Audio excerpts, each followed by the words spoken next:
Hello everyone. आज हम लोग पढ़ेंगे क्लास 10th का साइंस। चैप्टर है हमारा प्रकाश के परावर्तन तथा अपवर्तन। इसमें हम लोग ऑब्जेक्टिव टाइप क्वेश्चन पढ़ेंगे। किस टाइप के क्वेश्चन? ऑब्जेक्टिव टाइप क्वेश्चन पढ़ेंगे।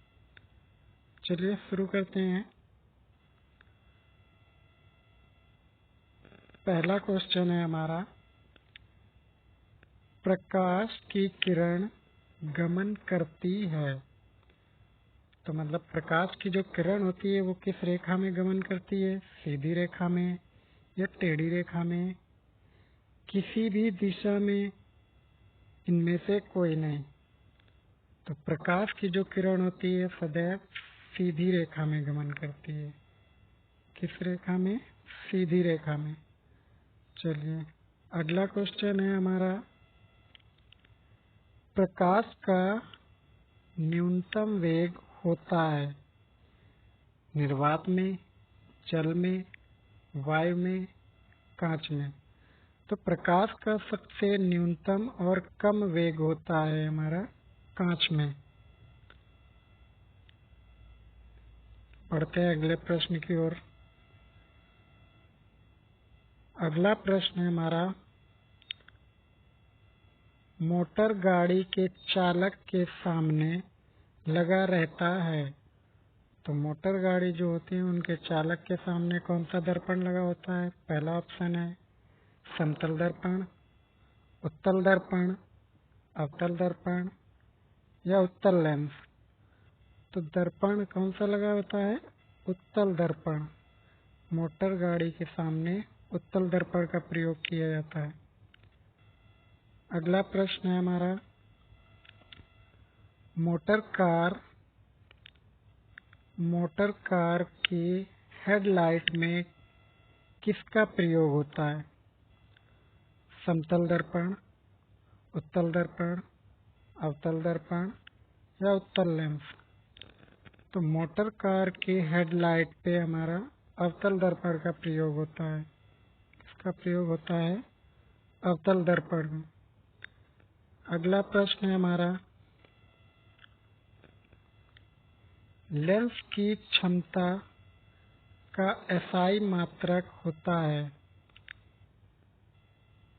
ऑप्शन ए है डायोप्टर, ल्यूमेन, लक्स, एंगस्ट्रॉम। तो लेंस की क्षमता का मात्रक होता है हमारा ऑप्शन ए सही है इसमें, डायोप्टर। चलिए अगला प्रश्न है हमारा, प्रकाश की किरणों का पथ दर्शाने वाले चित्रों को कहा जाता है। प्रकाश की किरणों का पथ दर्शाने वाले चित्रों को कहा जाता है। किरण आरेख, फोकस, किरण पुंज, इनमें से कोई नहीं। तो प्रकाश की किरण का पथ दर्शाने वाले चित्र को कहते हैं हम लोग किरण आरेख। क्या बोलते हैं? किरण आरेख। अगला प्रश्न है हमारा,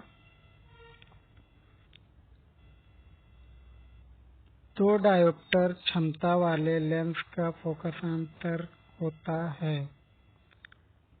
तो लेंस की क्षमता दो डायोप्टर दी है हमको, क्या ज्ञात करना है? फोकस दूरी। तो फॉर्मूला होता है इसका F बराबर 100 सेंटीमीटर अपॉन P। P हमारी लेंस की क्षमता होती है, इसका मान दे रखा है उसने दो डायोप्टर। तो 2 से 100 को कैंसिल करेंगे तो कितना आ जाएगा? 50। तो हमारी फोकस दूरी कितनी हो जाएगी? 50 सेंटीमीटर। अगला प्रश्न है,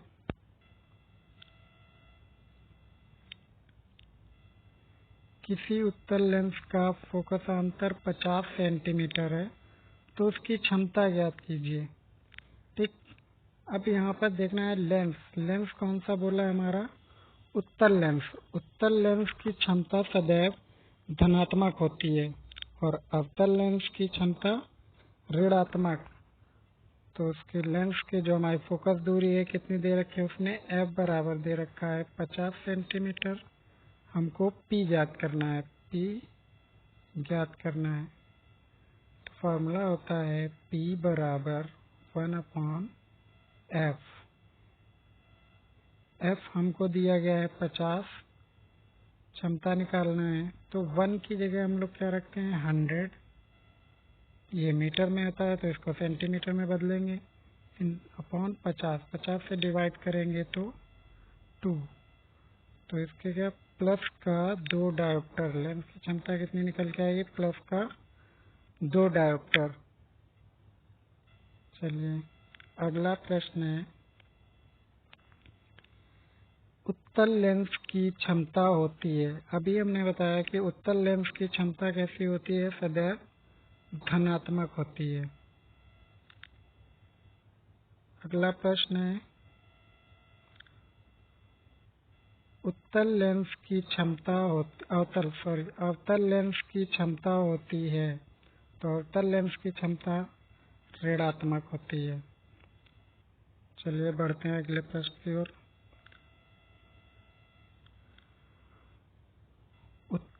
अगला प्रश्न है हमारा, उत्तल लेंस को कहते हैं, तो उत्तल लेंस को हम लोग क्या कहते हैं, उत्तल लेंस को कहते हैं हम लोग अभिसारी लेंस।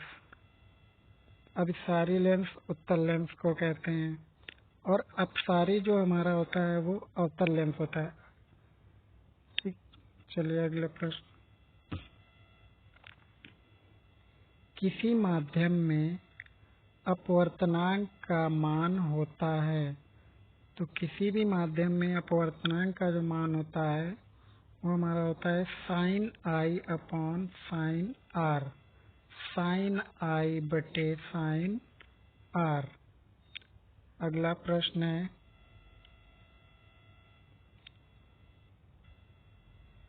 साइड मिरर के रूप में प्रयुक्त होता है, तो साइड मिरर के रूप में हम लोग उत्तल दर्पण का प्रयोग करते हैं, क्योंकि उत्तल दर्पण में जो हमारा प्रतिबिंब है वह आभासी, सीधा एवं छोटा बनता है। चलिए अगले प्रश्न की ओर बढ़ते हैं।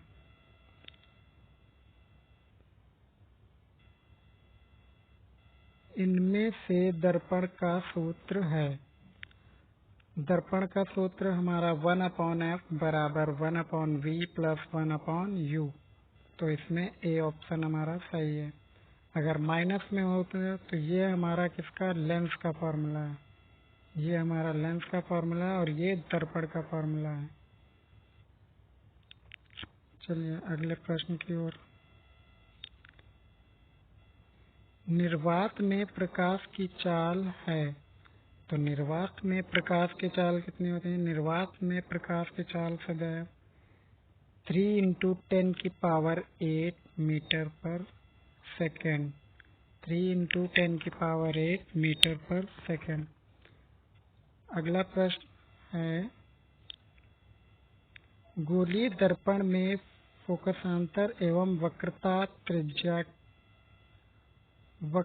त्रिज्या के बीच संबंध, ठीक, फोकस दूरी और वक्रता त्रिज्या के बीच संबंध हमसे पूछा है। तो जो फोकस दूरी होती है वो हमारी वक्रता त्रिज्या की आधी होती है और वक्रता त्रिज्या जो होती है वो फोकस दूरी की दुगनी होती है। तो फॉर्मूला हमारा क्या बन जाएगा, r बराबर 2f, क्योंकि वक्रता त्रिज्या जो होती है फोकस दूरी की दुगनी होती है। तो हमारा पहला ऑप्शन राइट हो जाएगा, r बराबर 2f। अगर वीडियो पसंद आए तो लाइक करें, कमेंट करें, शेयर करें। धन्यवाद।